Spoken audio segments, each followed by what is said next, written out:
तो welcome to all of you. एक बार फिर से आप सभी का आपके अपने संजय पांडे क्लासेस में स्वागत है। तो आज हम करंट इलेक्ट्रिसिटी का लेक्चर नंबर 8 मतलब 8 है ना पढ़ने जा रहे हैं, 8वां लेक्चर।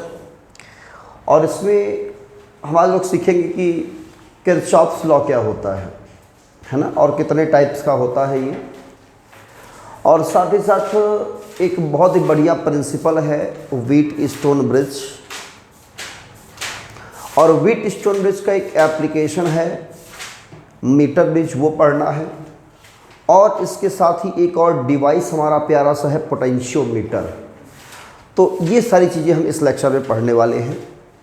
तो आप सभी रेडी हो जाइए, पेन और कॉपी निकाल लीजिए। तो my name is Shailendra Dwivedi, I teach physics for 11th and 12th JEE mains and NEET foundation also. ठीक है, तो हेडिंग रहेगा आपका सबसे पहले Kirchhoff's law. Kirchhoff's law, Kirchhoff का लॉ। किरचॉफ एक साइंटिस्ट है ना, और उन्होंने क्लास 11th में भी अपना एक लॉ दिया था रेडिएशन से रिलेटेड। किससे रिलेटेड? रेडिएशन से रिलेटेड। इन्होंने अपना ब्लैक बॉडी से रिलेटेड एक लॉ दिया था, वहाँ भी किरचॉफ्स लॉ हमने पढ़ा। तो यहाँ पर हम वो लॉ पढ़ेंगे जो सर्किट में अप्लाई होगा। किस में अप्लाई होगा? सर्किट में। सर्किट का मतलब होता है जिसमें रेजिस्टेंस लगा हो, सेल लगा हो, इसको हम लोग बोलते हैं सर्किट। ठीक है, जैसे कोई जनरल सर्किट होता है, जनरल सर्किट जिसमें बैटरी लगी हो और एक सेल लगा हो, एक है ना, या कोई रेजिस्टेंस लगा हो, उसमें करंट निकालना है।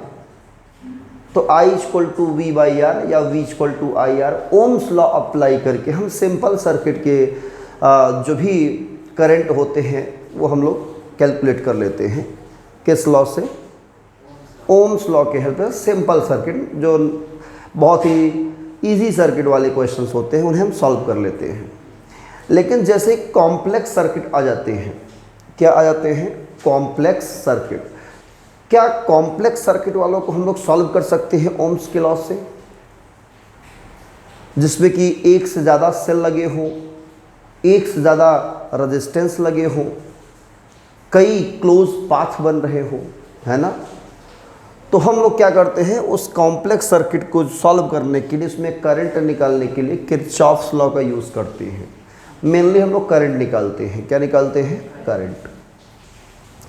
तो किरचॉफ्स के 2 लॉ है बच्चों। कितने लॉ? 2 लॉ। ठीक है ना।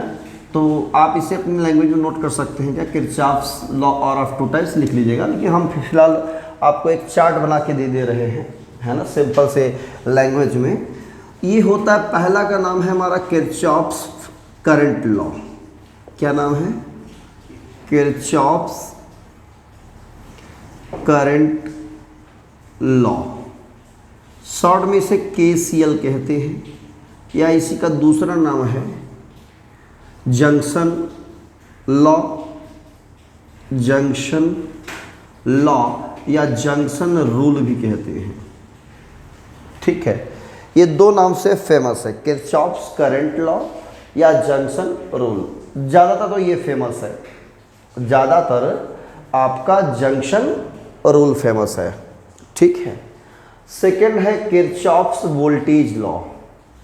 किरचॉफ्स वोल्टेज लॉ, शॉर्ट में KVL कहते हैं बच्चों। और इसको हम लोग शॉर्ट में दूसरा नाम बुला लेते हैं वोल्टेज रूल या लूप रूल कह लीजिए। Loop rule. तो किरचॉफ के 2 लॉज हैं। एक का नाम है क्या? किरचॉफ्स करंट लॉ, दूसरा किरचॉफ्स वोल्टेज लॉ। इसे जंक्शन रूल कहते हैं और इसे लूप रूल कहते हैं। ठीक है ना। लॉ बहुत इजी है याद करने में, लॉ में कुछ रखा नहीं है। मेनली ये होता है कि लॉ हम कैसे अप्लाई करें सर्किट में।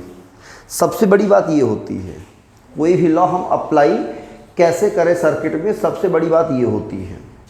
लॉ याद करने के लिए तो आप बिल्कुल फार्मूला देख करके इसका स्टेटमेंट देख के आप रट्टा मार लोगे, स्टेटमेंट बता लोगे, हाँ यही किरचॉफ्स लॉ है। बट इसे हम सर्किट में कैसे यूज़ करें, कहाँ अप्लाई करें, वो हमें सीखना बहुत ज़रूरी होता है। तो जंक्शन रूल, पहले स्टेटमेंट जान लीजिए क्या होता है। किसी भी जंक्शन पर, किसी भी जंक्शन पर, जैसे मान लो ये एक जंक्शन है, जंक्शन का मतलब इलाहाबाद जंक्शन नहीं, जंक्शन का मतलब एक पॉइंट जहाँ से कई वायर जुड़े हों, है ना। तो वहाँ पर अगर कई करंट, मान लो एक करंट ऐसे करंट आ रहा हो, एक करंट ऐसे आ रहा हो, एक करंट ऐसे आ रहा हो, और जाने वाला ये करंट है ऐसे है, एक करंट ऐसे जा रहा है, ठीक है। ये I1 है, ये I2 है, ये I3 है, ये I4 है, ये I5 है। तो कुल 3 करंट आ रहे हैं और 2 करंट यहाँ से जा रहे हैं। तो किरचॉफ ने कहा किसी भी जंक्शन पर जितने भी करंट मिल रहे हैं, 1 2 3 4 5 ये सब मिल रहे हैं आपस में, है ना, इन सभी का अलजेब्रिक सम 0 होता है। क्या होता है? अलजेब्रिक सम 0, मतलब समीशन ऑफ I, इसका मतलब होता है algebraic sum of all currents. ये क्या होता है? 0 होता है। क्या होता है? 0।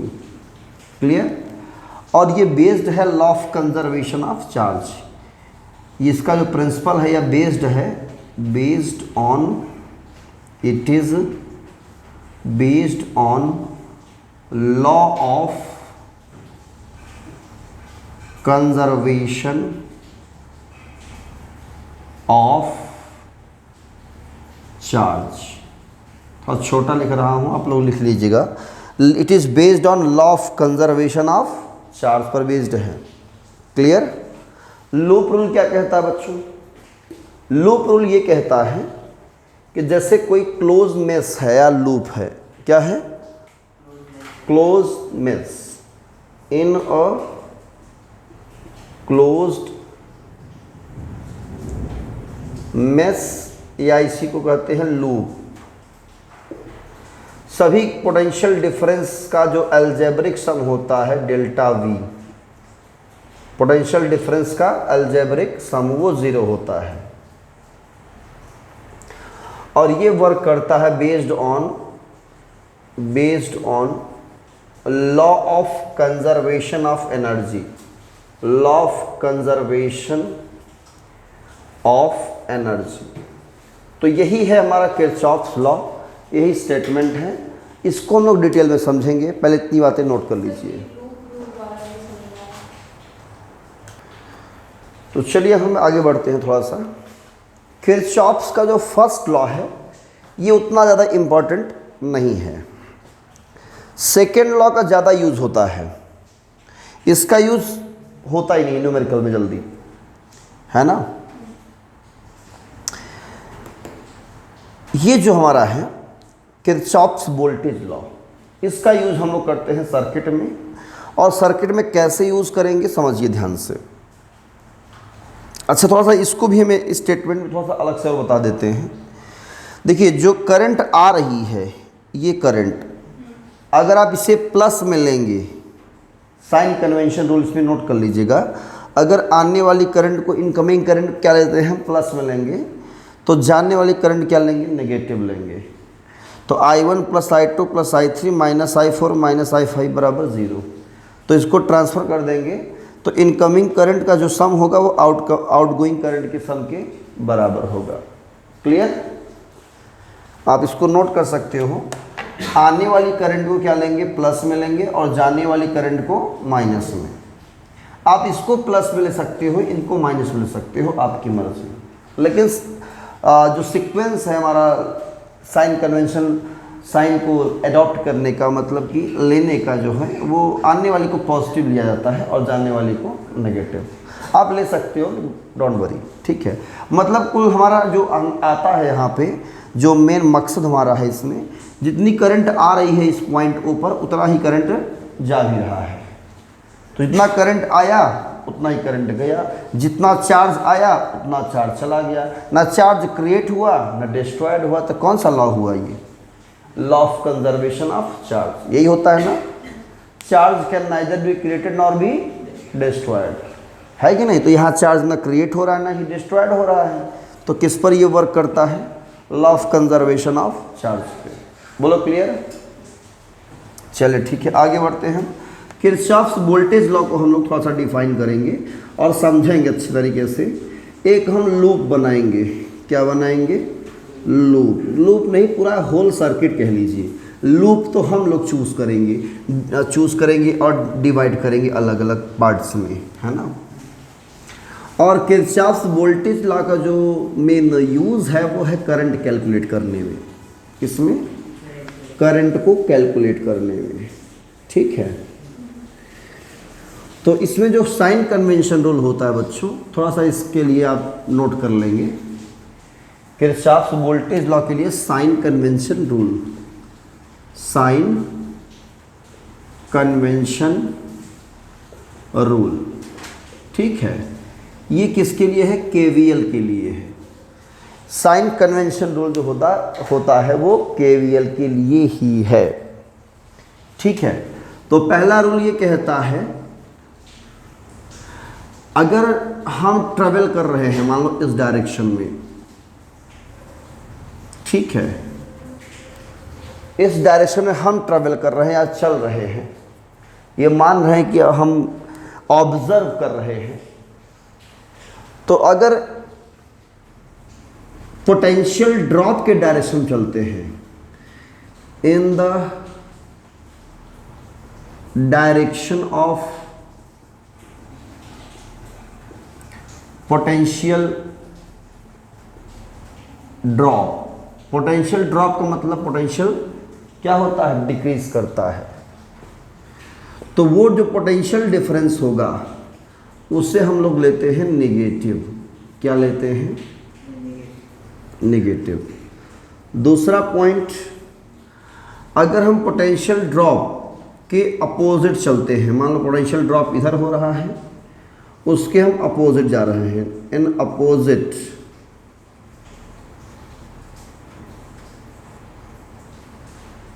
ऑफ पोटेंशियल ड्रॉप, या कह लीजिए इन द डायरेक्शन ऑफ जिधर पोटेंशियल गेन कर रहा है, ऐसे कर दीजिए, ठीक है ना।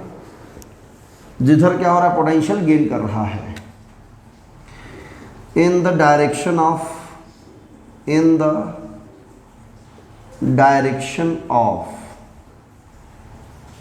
पोटेंशियल गेन, जिधर पोटेंशियल गेन करता है उसके डायरेक्शन में अगर हम पोटेंशियल डिफरेंस लेते हैं तो वो हमेशा क्या होगा? पॉजिटिव होगा। वो क्या होगा? पॉजिटिव। सबसे बड़ी खासियत ये है। अच्छा, ये कहाँ मिलेगा? हमको ड्रॉप कहाँ मिलेगा? पोटेंशियल ड्रॉप कहाँ पर मिलेगा? जैसे ध्यान दो, एग्जाम्पल मैं ले रहा हूँ इसमें पहले वाले में। जैसे कोई एक रजिस्टर है, क्या है? रजिस्टर। करंट ऐसे फ्लो हो रहा है, मान लो करंट ऐसे फ्लो कर रहा है इधर से इधर, मतलब इधर से करंट इधर जा रहा है। ये पॉइंट ए है, ये पॉइंट क्या है? बी। ए से बी तक जा रहा है, तो करंट के डायरेक्शन में अगर हम चलते हैं, किधर चलते हैं? हाँ, तो हम अगर इधर चलते हैं, ये हम चल रहे हैं, तो इधर क्या हो रहा है? पोटेंशियल ड्रॉप हो रहा है। मतलब करंट हमेशा प्लस से किधर मूव करता है? माइनस की तरफ। तो प्लस वाला पोटेंशियल ज़्यादा होता है और माइनस वाला कम होता है। तो यहाँ जब यहाँ बढ़ोगे तो पोटेंशियल क्या कर रहा है? ड्रॉप कर रहा है, घट रहा है, डिक्रीज कर रहा है। तो ये जो पोटेंशियल डिफरेंस लेंगे, ये क्या लेंगे हम? नेगेटिव लेंगे। तो इधर क्या हो जाएगा आपका? नेगेटिव हो जाएगा। क्लियर है? और जब आप इधर चलोगे ऐसे अपोजिट, तब क्या लेंगे हम? ये पॉजिटिव ले लेंगे, ये डेल्टा वी। ये क्या? डेल्टा वी यहाँ क्या लेंगे? पॉजिटिव लेंगे। क्लियर है? कोई कंफ्यूजन इसमें? करंट ऐसे फ्लो हो रहा है, आप ऐसे चल रहे हो, तो मतलब ड्रॉप की तरफ बढ़ रहे हो। क्लियर? अगर करंट ऐसे जा रहा है, आप ऐसे आ रहे हो, अपोजिट जा रहे हो, तो आप गेनिंग की तरफ बढ़ रहे हो, तो वो क्या लेंगे हम? पॉजिटिव लेंगे। क्लियर है? अच्छा, कोई सेल लगा हो, मान लो ये सेल है, ये सेल है, आप ऐसे जा रहे हो, अगर ऐसे जाओगे तो प्लस से माइनस की तरफ बढ़ रहे हो तो पोटेंशियल ड्रॉप कर रहा है, तो ये पोटेंशियल V क्या होगा, नेगेटिव होगा। और जब इधर आओगे तो नेगेटिव से प्लस बढ़ रहे हो तो ये क्या लेंगे हम, पॉजिटिव V लेंगे। क्लियर है, यही है साइन कन्वेंशन रूल। कोई कैपेसिटर लगा है तो ये प्लस Q चार्ज है, ये माइनस Q चार्ज है। आप अगर ऐसे चलते हो तो पोटेंशियल ड्रॉप कर रहा है तो ये नेगेटिव पोटेंशियल होगा, नेगेटिव पोटेंशियल। आप ऐसे जा रहे हो तो V क्या यहाँ पे रहेगा, पॉजिटिव।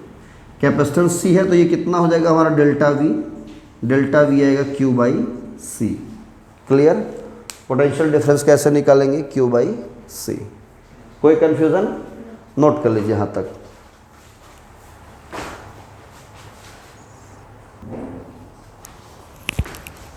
तो ये था साइन कन्वेंशन रूल के बारे में।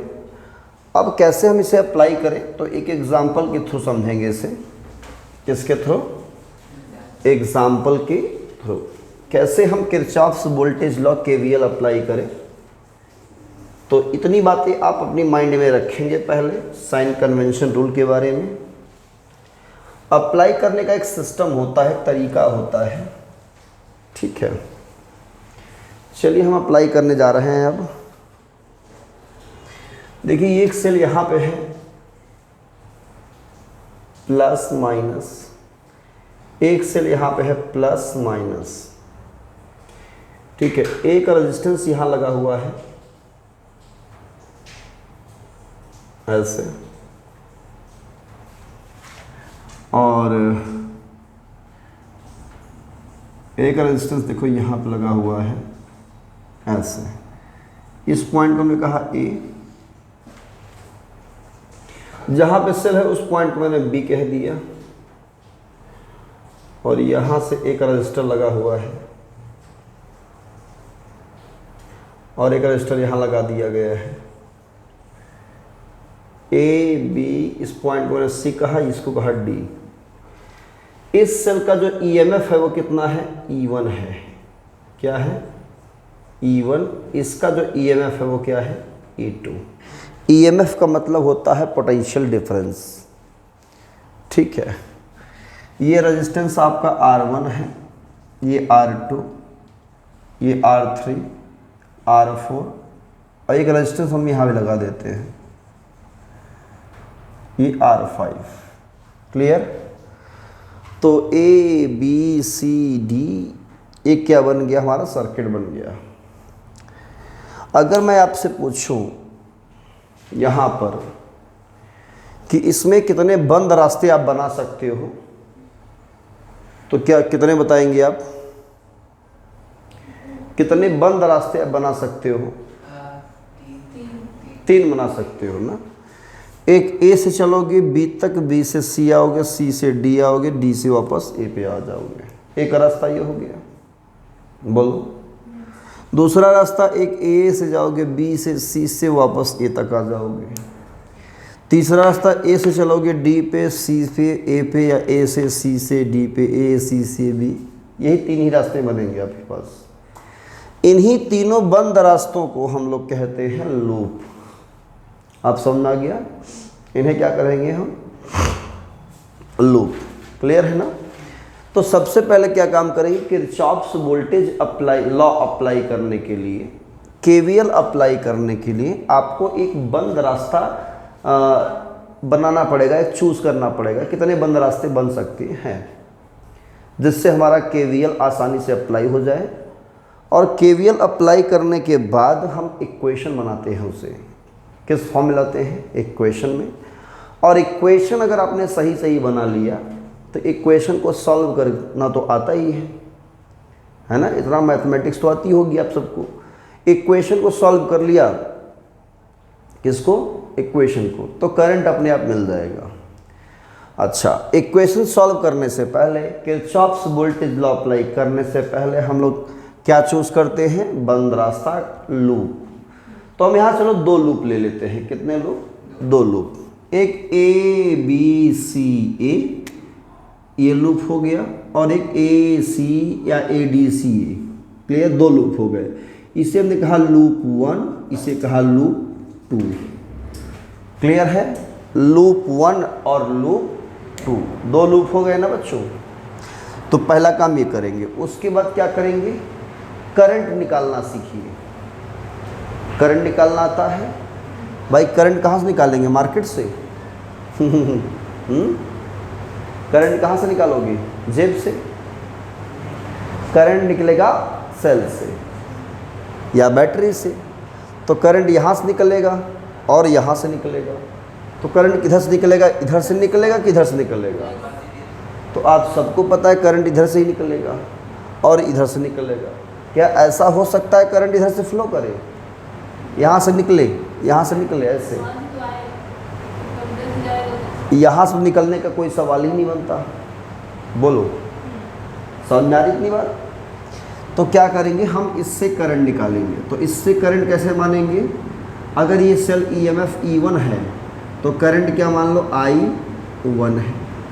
इसका ईएमएफ E2 है तो कितना करंट इससे निकल रहा है, I2। दोनों इस पॉइंट पे आएंगे। ये पॉइंट क्या है, एक जंक्शन है। बोलो है कि नहीं है? तो जितना करंट इधर आ रहा है, I1 इधर आ रहा है, I2 इधर आ जा रहा है, तो क्या दोनों एक दूसरे से लड़ाई करेंगे? कहा नहीं, I1 हम तुमको I2 वाले को नहीं आने देंगे भैया, तुमको इधर आओ, भाग जाओ मेरे रास्ते से, है ना? I2 क्या कहेगा, नहीं I1 ना आओ तुम मेरे रास्ते में। ऐसा होगा क्या? ये इसको अपोज करेगा, नहीं करेगा। ये इसको अपोज करेगा, नहीं करेगा। दोनों में दोस्ती हो जाएगी, गहरी दोस्ती। दोस्ती समझते हैं ना? ये भी पॉजिटिव चार्ज है, ये भी पॉजिटिव चार्ज है, प्लस प्लस दूर भागता है। लेकिन कब, जब रेस्ट में होंगे तब।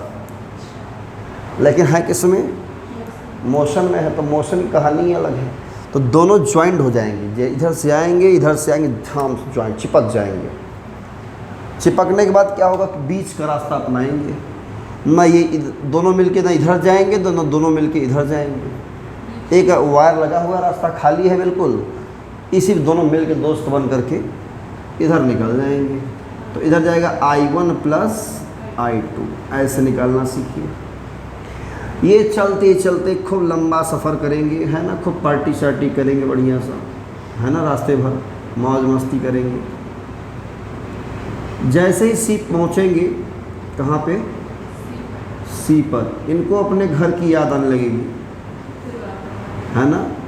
इन सबको, इन मतलब I1 को भी और I2 की अपने घर की याद सताएगी कि बहुत दूर चले आए हैं, अब अपने अपने घर चलते हैं। तो C से क्या होगा, ये I1 जो निकला था वो अपने नेगेटिव की तरफ जाना चाहेगा। I2 यहाँ से निकला था तो वो भी अपने नेगेटिव की तरफ जाना चाहेगा, क्योंकि ये जो रास्ता है वो I1 के घर ले जाती है और ये रास्ता I2 के घर ले जाती है। इस तरह से हमारा सर्किट कंप्लीट हो जाता है। क्या हो जाता है, सर्किट कंप्लीट। क्लियर है ना? तो करंट निकालना सीख गए, डायग्राम बन गया। चलो ठीक है, तो ये काम ये करेंगे। तो कितने लूप हैं आपके पास, 2 लूप। एक लूप ये है और एक लूप ये है, तीसरा का लूप मत लगाइए। 2 लूप से काम करिए, समझिए पहले 2 लूप के लिए। कहीं सवाल में ज़रूरत पड़ेगी तो 3 लूप भी ले लेंगे, ठीक है। तो 2 लूप हैं और दोनों लूप में हम क्या लगाएंगे, KVL। क्या लगाएंगे, तो KVL लगाने से पहले हमने बोला था कि ना, मैंने आपसे बोला था कि अगर हम लोग चलते हैं करंट के डायरेक्शन में, साइन कन्वेंशन रूल ज़रा याद करो, याद करो। जब मैंने पढ़ाया था साइन कन्वेंशन रूल, आज ही पढ़ाए थे, अभी पढ़ाए याद करो। तो जब हम चलते हैं, बोला ना हम चलते हैं, हम क्यों चलेंगे भाई, हम चलेंगे ऑब्ज़र्व करेंगे। क्या करेंगे, ऑब्ज़र्व। तो ऑब्ज़र्व करेंगे, चलेंगे तो हम 2 तरफ चल सकते हैं लूप में। भाई लूप क्लोज पाथ होता है, या तो हम ऐसे चलें या तो वैसे चलें। ऐसे चलेंगे तो हम क्लॉकवाइज चल रहे हैं, और ऐसे चलेंगे तो एंटी क्लॉकवाइज। तो आप 2 ही तरफ चल सकते हो, या तो क्लॉकवाइज या तो एंटी क्लॉकवाइज। क्या चलना चाहोगे, कोई भी आप चूज़ कर लो। जो पहले लूप में चलो वही इसमें भी चलो। ऐसा नहीं कि इसमें क्लॉकवाइज इसमें एंटी क्लॉकवाइज, दोनों में सेम चलो, जिससे कि आपका जो आंसर आए वो करेक्ट आए, ठीक है ना। चलो हम क्लॉकवाइज चलते हैं, ऐसे दोनों में क्लॉकवाइज ऐसे सिंबल बना देंगे। तो using KVL law, using KVL in loop 1, किस में ले रहे हैं? लूप 1 में हम क्या लगा रहे हैं? केवीएल। तो ए से चलेंगे वापस ए पे आएंगे, बोलो सही बात है ना? तुम ए से चलो वापस कहाँ आओ? ए पर, मतलब जहाँ से चलोगे वहीं पर वापस आपको आना ही पड़ेगा। सी से चलो तो वापस सी पर ही आओ घूम टहर करके, है ना भाई? आप चल रहे हो ना, तो ए से चला ए पर आया, सी से चला सी पर आया, तभी तो क्लोज लूप होगा ना। चलो चलते हैं क्लॉकवाइज ऐसे। जो हम ऐसे चलेंगे ऐसे, तो करंट के क्या जा रहे हैं? अपोजिट जा रहे हैं, बोलो जा रहे हैं कि जा रहे हैं? करंट के अपोजिट। तो करंट के अपोजिट क्या लेंगे? नेगेटिव की पॉजिटिव। याद करो फिर से, करंट यहाँ फ्लो कर रहा है ऐसे, तो ये बना प्लस, ये बना माइनस, प्लस से माइनस तरफ बढ़ रहा है, पोटेंशियल ड्रॉप हो रहा है। ये पोटेंशियल ड्रॉप कर रहा है, पोटेंशियल ड्रॉप के हम अपोजिट जा रहे हैं, मतलब माइनस से किधर जा रहे हैं? तो ये पोटेंशियल डिफरेंस क्या लेंगे? याद आया? और ये पोटेंशियल डिफरेंस निकालेंगे कैसे? ओम्स के लॉ से। अगर कोई रजिस्टर दिया हुआ है, उसके अक्रॉस क्या निकालना है? Potential difference. तो क्या अप्लाई करेंगे? Ohm's law, V = IR। तो यहाँ का पोटेंशियल डिफरेंस कितना होगा? कहोगे I1 R1। तो पोटेंशियल डिफरेंस कितना बनेगा?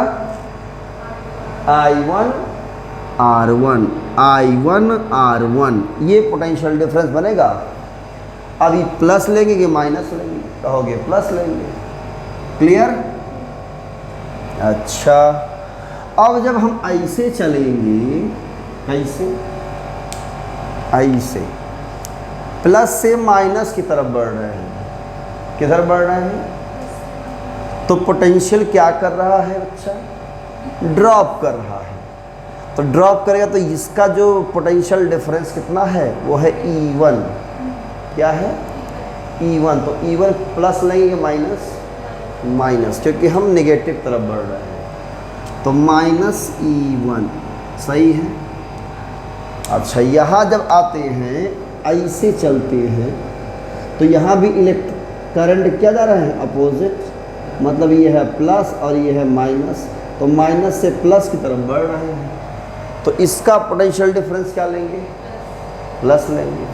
भाई माइनस से प्लस की तरफ बढ़ रहे हैं। क्लियर? तो एक चीज़ दिमाग में बैठा लेना, करंट के अपोजिट जा रहे हैं तो हम क्या लेंगे? उससे प्लस लेंगे। तो कितना पोटेंशियल डिफरेंस होगा इसका? ओम्स लॉ से कितना आएगा? I1 × R4, ये प्लस लेंगे। I1 × R4 बराबर, यहाँ अब ऐसे अभी नहीं बराबर करना है, अब ऐसे आओगे ना, तो यहाँ भी करंट क्या रहे? अपोजिट आ रहे हो, तो इसके अक्रॉस पोटेंशियल में डिफरेंस क्या चल रहा है? ऐसे नेगेटिव से प्लस की तरफ। तो इसका पोटेंशियल डिफरेंस कितना आएगा? प्लस I1 + I2 × R5 बराबर कर दो 0। ये प्लस प्लस में इसको यही रहने दो, E1 को उधर ट्रांसफ़र कर दो। I1 R1 + I1 R4 + I1 + I2 R5 बराबर E1, इक्वेशन नंबर फर्स्ट। समझ में आ गया ना? अप्लाई करना। फिर अगेन इन के again using KVL in loop 2। Loop 2 लगाएंगे, ऐसे आ रहे हैं, क्लॉकवाइज चल रहे हैं, ए से जाएंगे सी, सी से आएंगे डी, डी से वापस कहाँ पहुँचेंगे? ए पर। तो जब ए से सी चलोगे तो करंट के डायरेक्शन में चलोगे ना बेटा, तो ये पोटेंशियल ड्रॉप क्या लेंगे हम? माइनस में। तो माइनस I1 + I2 × R5, ये है पोटेंशियल डिफरेंस। ओम्स लॉ से पोटेंशियल डिफरेंस क्या लेंगे? नेगेटिव लेंगे। जब इधर आएंगे तो ये भी क्या हो जाएगा, नेगेटिव हो जाएगा, -I2R3। फिर यहाँ से नेगेटिव से प्लस जाएंगे तो क्या होगा, ये प्लस, तो E2। फिर यहाँ करंट की डायरेक्शन चल रहा है तो क्या होगा, -I2R2 बराबर 0 कर देंगे। ये माइनस माइनस को एक साइड कर दो तो प्लस हो जाएगा, और E2 एक साइड रहेगा, प्लस हो जाएगा।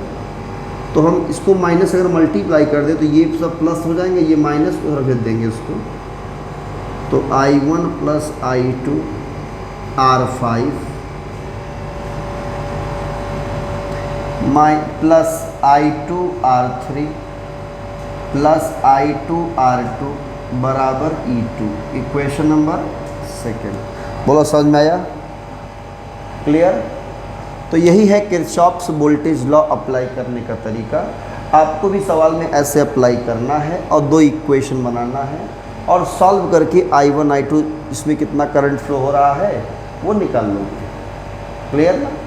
किस रजिस्टर में कितना करंट फ्लो कर रहा है वो निकाल लेंगे। तो यही है किरचॉफ्स वोल्टेज लॉ को अप्लाई करने का तरीका, Kirchhoff's voltage law, KVL। Okay, note it.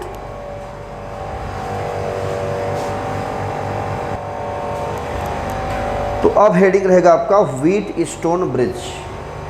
तो किरचॉफ्स वोल्टेज लॉ का हम यूज़ करेंगे यहाँ पर भी व्हीटस्टोन ब्रिज में, और इसका प्रिंसिपल प्रूफ करेंगे। ठीक है, तो इरेज करते हैं इसे। आई होप यहाँ तक आपको क्लियर हुआ होगा। जो बच्चे एब्सेंट चल रहे हैं वो क्या करेंगे, इस वीडियो को देख लेंगे और नोट्स बना लेंगे खुद से। ठीक है, और क्वेश्चन की प्रैक्टिस ज़्यादा से ज़्यादा करेंगे। ठीक है, जिससे KVL अच्छी तरह से दिमाग में बैठ जाए कि कैसे सॉल्व करना है। तो आगे बढ़ते हैं धीरे धीरे।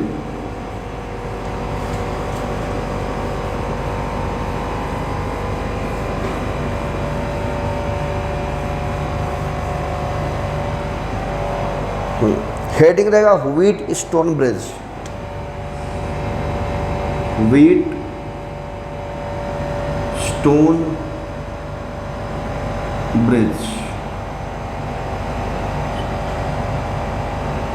Wheatstone bridge. ये इंग्लैंड के प्रोफेसर थे। कहाँ के? इंग्लैंड के प्रोफेसर थे, और इन्होंने रजिस्टेंसेस का एक ऐसा कॉम्बिनेशन तैयार किया, ऐसा कॉम्बिनेशन डिज़ाइन किया जो कि आपस में सीरीज़ में कनेक्ट होकर के, सीरीज़ में एक दूसरे से कनेक्ट होकर के एक क्वाड्रिलेटरल बना देते हैं। क्या बना देते हैं? क्वाड्रिलेटरल।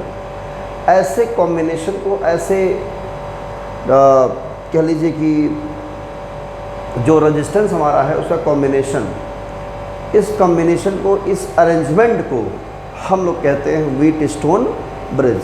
क्योंकि ये प्रोफेसर थे, व्हीटस्टोन नाम था इनका, इन्होंने डिज़ाइन किया तो इन्हीं के नाम पर इसको कहा गया व्हीटस्टोन ब्रिज। ठीक है, जैसे कि मान लो कि एक क्या है आपका रेजिस्टेंस है, ठीक है, और एक रेजिस्टेंस ये है, एक रेजिस्टेंस ये है आपका,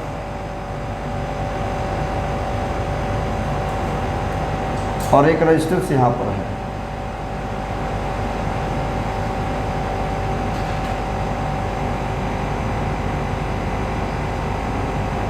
ठीक है, ABCD कितने हो गए? 4 रेजिस्टेंसेस। ये सभी आपस में क्या है, सीरीज में जुड़ करके एक क्या बना दे रहे हैं। देखो ये सब एंड टू एंड क्या है, कनेक्ट है दूसरे से। क्लियर है? और लास्ट वाले और फर्स्ट वाला आपस में जुड़ जाते हैं तो बन जाता है क्वाड्रिलेटरल ABCD। इस रेजिस्टेंस को उन्होंने कहा, नाम दिया P, और इसे नाम दिया Q, इसे कहा उन्होंने R, और इसे कहा S। तो PQRS में से P और Q ये आपको कैलकुलेट करना होगा, P और Q। ठीक है, रेजिस्टेंस R गिवन रहेगा, और इन तीनों अगर मिल जाएंगे तो ये हमारा अननोन बन जाता है। मतलब PQR कह लीजिए कि ये नोन रेजिस्टेंस है, और ये क्या है हमारा अननोन है। यही अननोन हमको निकालना पड़ता है। क्लियर? पी, ये ए बी और जो क्या है बी सी, ये कह लीजिए कि आपस में एक रेशियो बनाती है P अपॉन Q, है ना, और ये R अपॉन एस। तो ये आपस में करस्पॉन्डिंग साइड से, मतलब ये और ये साइड ये रेशियो वाले साइड्स हैं, और ये भी क्या है आपस में रेशियो वाले साइड्स होते हैं। उन्होंने क्या किया, A और C जो डायगोनल है, डायगोनल A C के अक्रॉस उन्होंने एक बैटरी जोड़ दिया। क्या जोड़ दिया? बैटरी।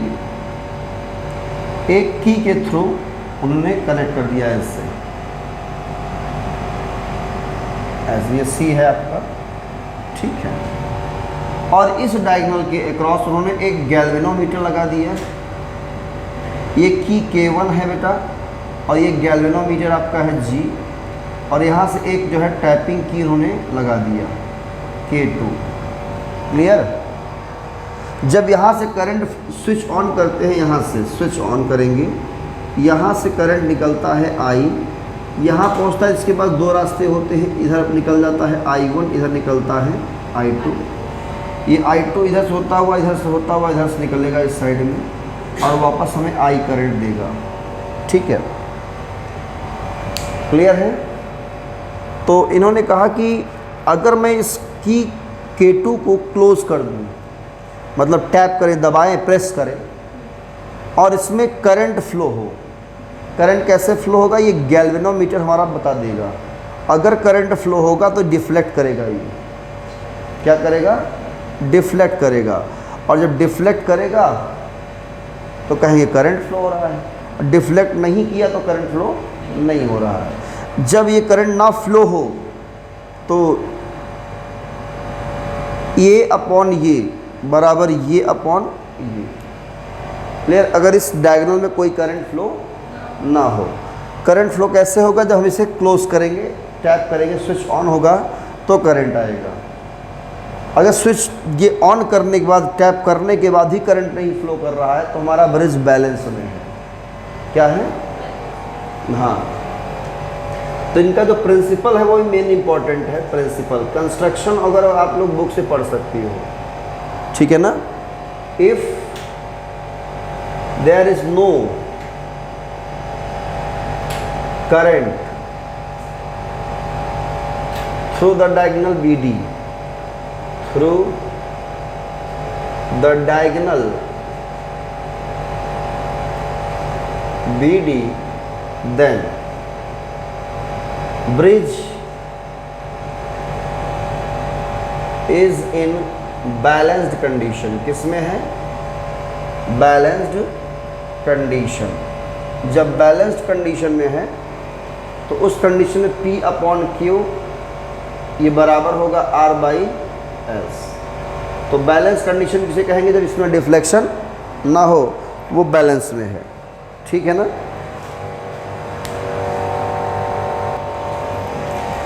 तो कैसे प्रूफ करेंगे इसे?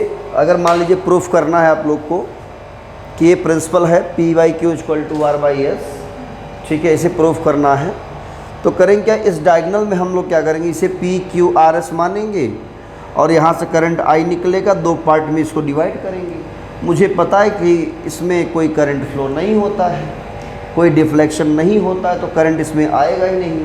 तो करंट यहाँ से आएगा, इधर से I1 होता हुआ निकल जाएगा, I2 यहाँ से आएगा, यहाँ इधर से I2 फ्लो करेगा, यहाँ दोनों फिर I1 I2 इकट्ठा होकर के I वापस आ जाएगा। तो यहाँ पे हम अगर ABDA क्लोज लूप, इसमें हम क्लॉकवाइज चले और KVL अप्लाई करें दोनों में, ये लूप 1 है, ये लूप क्या है 2। तो इन लूप 1 की बात करें KVL, यूजिंग KVL, तो इसके अक्रॉस अगर हम ऐसे चलते हैं, ऐसे, तो ऐसे चलेंगे तो पोटेंशियल क्या करेगा? प्लस से माइनस करंट जा रहा है तो ड्रॉप करेगा यहाँ पे, तो माइनस I1P भाई ओम्स लॉ लगाएंगे। इसका रेजिस्टेंस कितना है? R है, बोलो। इसका रेजिस्टेंस जो हम मान रहे हैं यहाँ पे वो P है, और करंट कितना है? I1, तो वोल्टेज कितना होगा? I1 और V इक्वल टू IR से, तो I1P होगा। I1P और ये लेंगे नेगेटिव में, इधर से आएंगे, यहाँ कोई पोटेंशियल डिफरेंस नहीं है।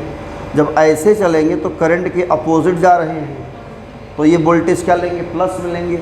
लेकिन कितना होगा ये I2 इंटू आर हो जाएगा, तो प्लस I2 इंटू आर हो जाएगा बराबर 0। इसको ट्रांसफ़र कर देंगे तो माइनस I1P बराबर क्या होगा, I2R माइनस IR हो जाएगा बेटा, माइनस माइनस कैंसिल, I1P कितना आ जाएगा आपका, I2R। Equation number first. फिर इन लूप उस वाले में 2 में देख लीजिए, लूप 2 में अगर देखेंगे यूजिंग KVL तो हम ऐसे चलेंगे तो ये ड्रॉप हो जाएगा, तो माइनस I1 क्यों लेंगे, ये पोटेंशियल ड्रॉप भाई ड्रॉप कर रहा है ये। जब ऐसे आएंगे तो प्लस मिलेंगे I2S बराबर क्या हो जाएगा 0, कोई अब नहीं एक्स्ट्रा, ट्रांसफ़र करेंगे तो minus I1Q equal to minus I2S। Equation number second. First और सेकंड का डिवाइड कर दें, on dividing equation first by second, तो I1P अपॉन यहाँ I1P ये माइनस माइनस कट जाएगा ना बेटा, ये कट जाएगा तो प्लस में आ जाएगा, तो I1P upon I1Q equal to I2R upon I2S। I1 cancel, I2 cancel, कितना आ गया हमारा P by Q equal to R by S। Proof हो गया ना, बोलो। तो ये प्रूविंग आप ऐसे नोट कर सकते हो इसके नीचे। और अगर इसमें करंट फ्लो नहीं कर रहा है तो ये वैलिड है, और ये दिया हुआ है तो इसमें करंट नहीं आ रहा है। क्लियर है ना। तो यही है व्हीटस्टोन ब्रिज प्रिंसिपल, और ये बहुत हेल्पफुल है हमारे न्यूमेरिकल्स के लिए, तो नोट कर लीजिए इसको प्रूविंग। तो ये है व्हीटस्टोन ब्रिज, और इसका एक बहुत ही इम्पॉर्टेंट एप्लीकेशन है मीटर ब्रिज। आपके लैब में प्रैक्टिकल होता है उसका, है ना। मीटर ब्रिज आपके लैब में क्या होता है, इसका प्रैक्टिकल होता है बढ़िया सा, इसी का एप्लीकेशन है। तो हेडिंग लगा दे बच्चों, मीटर ब्रिज। क्या हेडिंग लगाएंगे, मीटर ब्रिज।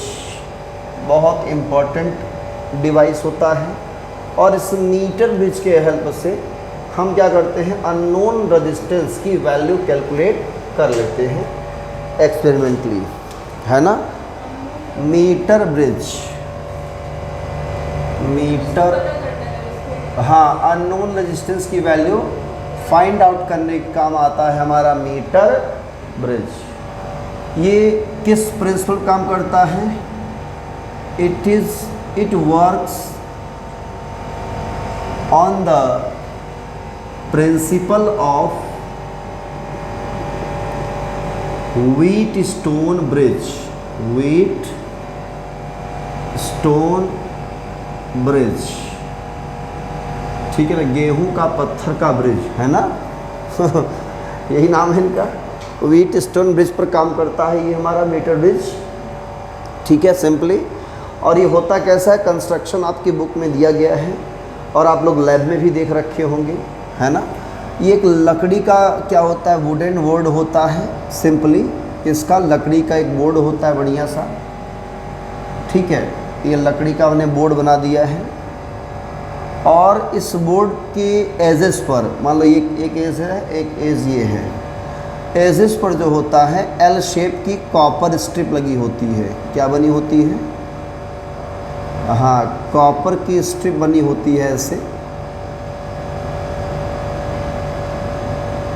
एल शेप की। यहाँ पर भी एल शेप की जो है कॉपर की क्या होती है, स्ट्रिप होती है, बिल्कुल लगी होती है, ऐसे जड़ी होती है, और बीच में कॉपर की ही एक और स्ट्रेट स्ट्रिप होती है, स्ट्रेट स्ट्रिप मतलब पत्ती होती है, और यहाँ पे एक टर्मिनल बना होता है स्क्रू, तार कसने के लिए, खोलने के लिए। एक यहाँ पर भी स्क्रू होता है, एक यहाँ स्क्रू होता है, एक यहाँ स्क्रू, पेच से कह लीजिए, और एक यहाँ लगा होता है, एक यहाँ लगा होता है। हो सकता है कि एक यहाँ भी लगा होता है, लेकिन हम इसको नहीं दिखा रहे हैं। एक यहाँ पर भी होता है और एक यहाँ पर भी होता है, लेकिन हम वो दिखाना नहीं चाह रहे हैं क्योंकि उसका कोई यूज़ नहीं है। ठीक है, जो ये वाला पॉइंट होता है और जो ये पॉइंट दूर दूर होता है, इन दोनों के बीच में एक कांस्टेंटन का या मैग्नीन का एक वायर होता है। किसका वायर होता है? हाँ, कांस्टेंटन या मैग्नीन। मैग्नीन वायर मेटल नहीं है, एलॉय होता है बेटा। इसका मेल्टिंग पॉइंट बहुत ही लो होता है ना। और कांस्टेंटन या मैग्नीन का जो है का वायर होता है, ये 1 मीटर होता है। कितना होता है? 1 मीटर। क्लियर? और इसी के बगल में एक स्केल बनी होती है। यहाँ पे क्या बनी होती है? स्केल।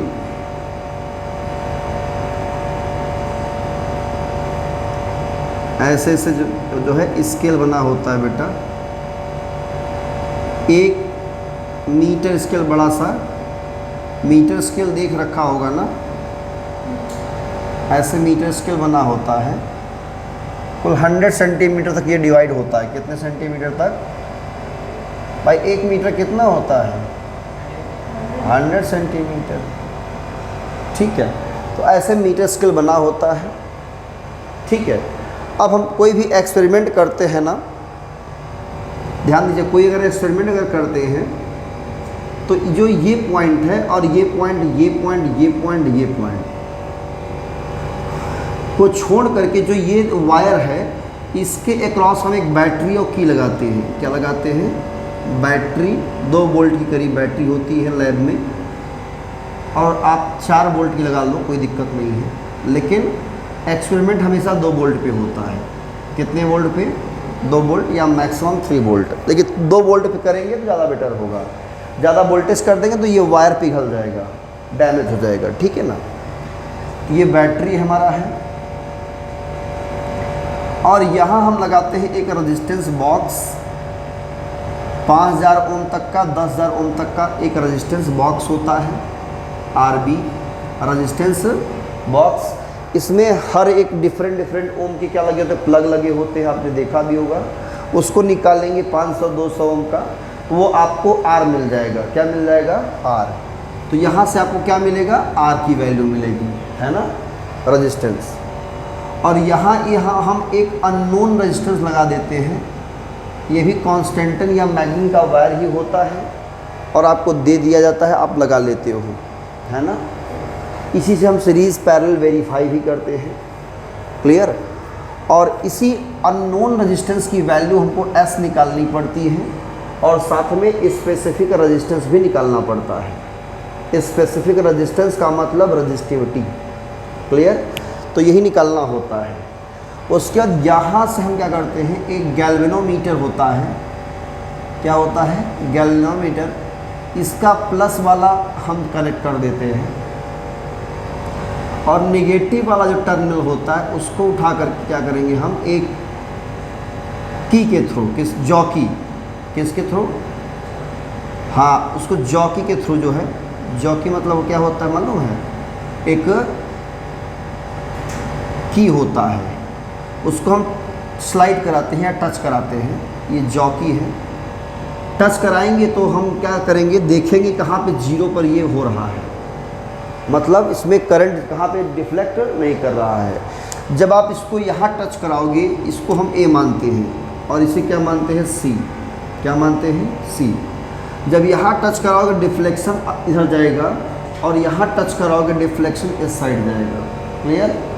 जब यहाँ टच कराओगे डिफ्लेक्शन इधर जाएगा, यहाँ टच कराओगे डिफ्लेक्शन इधर जाएगा, तो आपका मीटर ब्रिज जो है बैलेंस में होता है। किस में होता है? बैलेंस में।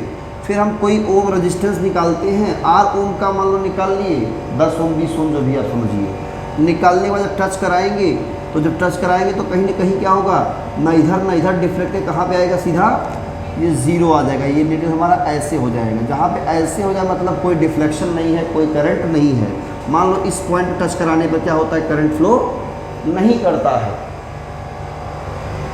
तो हमारा ब्रिज केस में आ गया बैलेंस में, तो यहाँ इस पॉइंट कह देंगे B, यहाँ से आगे हो जाएगा आपका B, AB। तो ये डिस्टेंस कितना नाप लेंगे, यहाँ से नापेंगे L, यहाँ से नापेंगे L, और तो यहाँ से ये कितना हो जाएगा 100 minus L। Clear, 100 minus L। तो हम यहाँ पे व्हीट स्टोन ब्रिज का यूज़ करेंगे। ये आपका काम करता है एज अ P, ये काम करेगा Q R S, P by Q equal to R by S लगा करके सवाल को हल कर लेंगे। क्लियर, सॉल्व कर लेंगे। यहाँ हम लेट कर लेंगे कि let resistance per unit length of wire, resistance of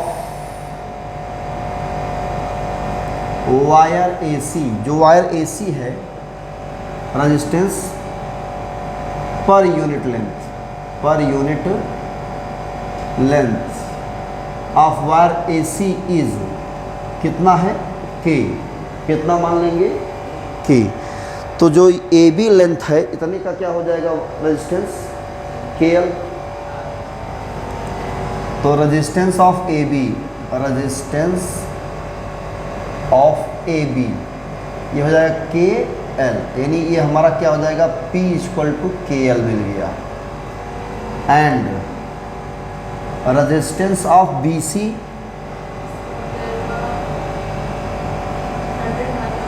BC ये होगा K 100 माइनस L, और ये हमारा हो जाएगा क्या Q,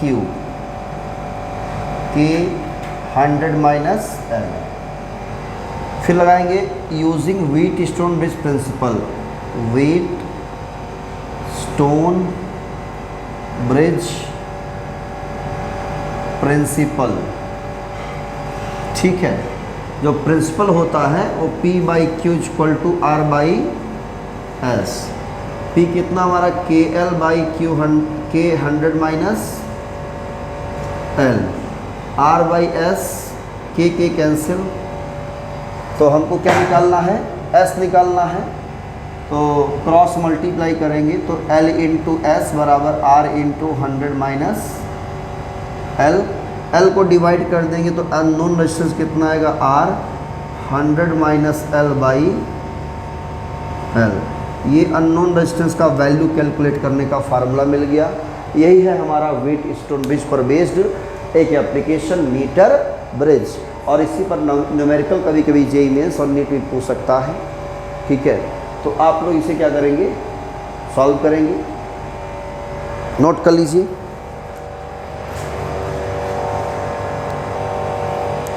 तो ये है मीटर ब्रिज आपका कंप्लीट। अब एक लास्ट टॉपिक है पोटेंशियोमीटर। तो पोटेंशियोमीटर भी आप लोगों ने लैब में देख रखा होगा, आपके बुक में भी डायग्राम बना होगा। और पोटेंशियोमीटर काम क्या है, दो पॉइंट्स के बीच का पोटेंशियल डिफरेंस मेजर करना है ना। पोटेंशियोमीटर काम क्या है, पोटेंशियल डिफरेंस को मेजर करना। ये एक ऐसा डिवाइस होता है जो किसी सर्किट में दो पॉइंट्स के बीच पोटेंशियल डिफरेंस को मेजर करता है। ठीक है, सिंपल डिवाइस है। और पोटेंशियोमीटर का जो यूज़ है, पोटेंशियोमीटर पहला यूज़ है कंपैरिजन ऑफ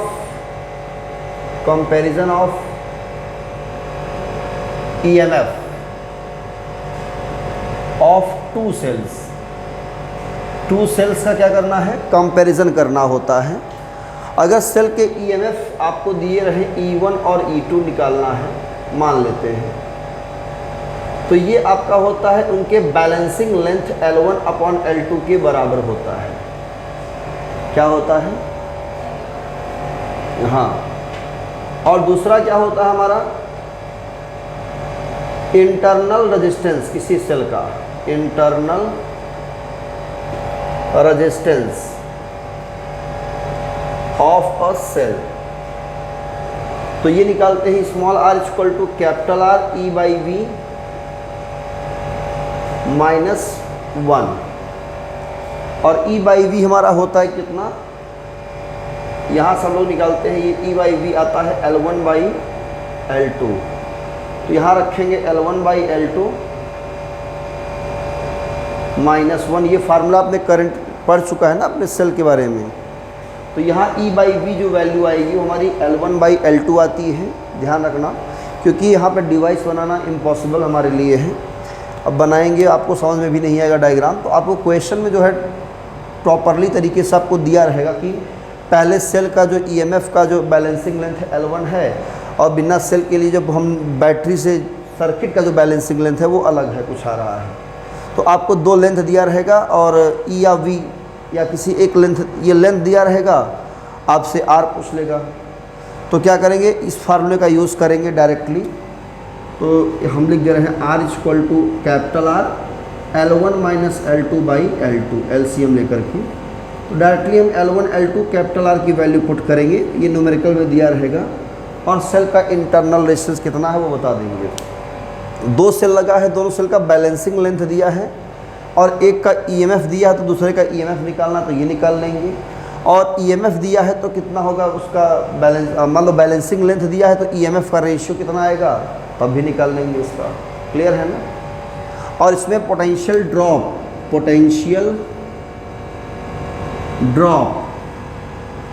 पर यूनिट लेंथ, ये K = होता है V/L।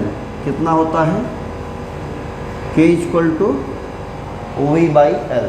ये V क्या है, जो हमारा सोर्स है, बैटरी एलिमिनेटर, जहाँ से हम करंट सप्लाई दे रहे हैं। मान लो 2 वोल्ट रखा है हमने V की वैल्यू, और लेंथ दिया है हमारा 10 मीटर। कितना दिया है, 10 मीटर। तो 0.2 वोल्ट पर मीटर क्या आ रहा है, K की वैल्यू आ रही है। सेंटीमीटर अगर निकालते हैं 0.002 करके आएगा, है ना। डिवाइड बाई क्या कर देंगे, 100 कर देंगे या 1000 कर देंगे, तो 0.002 वोल्ट पर सेंटीमीटर में भी आएगा। तो इसमें भी आ सकता है, प्रैक्टिकल में हम लोग पर सेंटीमीटर निकालते हैं। क्लियर। न्यूमेरिकली आपको सॉल्व करना है एग्ज़ाम वगैरह में, कॉम्पिटिटिव एग्ज़ाम में, तो ये फार्मूला और ये फार्मूला हमेशा वैलिड है। बैलेंसिंग लेंथ दिया रहेगा, और आपको ये निकालना है पोटेंशियल ड्रॉप, तो V/L निकाल सकते हो। ठीक है। तो यही है पोटेंशियोमीटर की छोटी सी जानकारी। आप लोग बुक पढ़िएगा, इसमें समझ में आएगा अच्छे से। ठीक है ना, सवाल इसी पर लगने हैं बस। बाकी प्रैक्टिकल आपको लैब में सीखने को डिटेल में मिलेगा। जितना ज़्यादा इसका प्रैक्टिकल करोगे ना, उतना ये बेटर नॉलेज होगा। हम कितना भी बोर्ड पे यहाँ पे समझा दें, कोई फ़र्क नहीं पड़ेगा आपको। तो मेन फार्मूला याद रहेगा ना, ये सेल का क्या है, EMF है, और उनका बैलेंसिंग लेंथ E1 का ये है और E2 का ये है, दोनों का डिवाइड कर देंगे, ये आ जाएगा। क्लियर है। और किसी सेल का इंटरनल रेजिस्टेंस निकालना है तो ये लगाएंगे L1/L2, दो अलग अलग क्या है बैलेंसिंग लेंथ है, वो दिया रहेगा आपको। तो ठीक है, इसी लेक्चर के साथ, करंट इलेक्ट्रिसिटी लेक्चर नंबर 8 के साथ ये चैप्टर यहाँ पे द एंड होता है। न्यूमेरिकल की प्रैक्टिस करें, आपके अपने बुक में दी गई होगी। ठीक है, क्वेश्चन की प्रैक्टिस करेंगे, कॉन्सेप्ट क्लियर हो जाएगा। तो पढ़िए। अब हम नए चैप्टर की शुरुआत करेंगे नेक्स्ट लेक्चर के साथ। तब तक पढ़िए। All the very best. Thank you.